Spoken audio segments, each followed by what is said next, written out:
Hey everyone, this is Ian here at Vaporleaf, and today I'm going to show you how to fill your Whirl tank on the Whirl 22 and how to prime your coils. First, you're going to want to unscrew the tank from the base of your battery. You grip it by the glass and turn. If you grip it by this base here, it will not turn, and then you won't be able to take your tank off.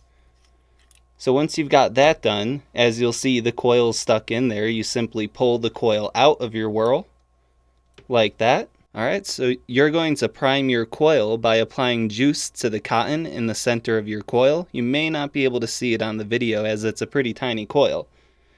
So you're going to keep doing that until the windows on the outside look nice and saturated. They'll usually be glistening. Once that's done, go ahead and pop the coil back into the top portion of your tank.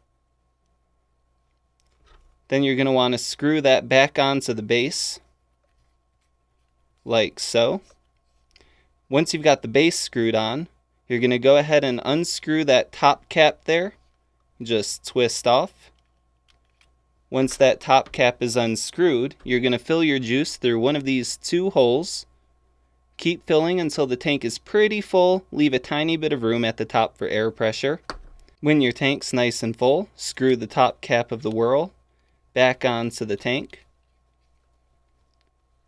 The device turns on with 5 quick button presses, 1, 2, 3, 4, 5. If you don't do it fast enough, it won't turn on. And now you're ready to vape. Alright, thank you so much for watching. You can pick this up on our website at vaporleaf.com or come check it out in our shop in Lakewood, Colorado. We'll see you next time. Bye.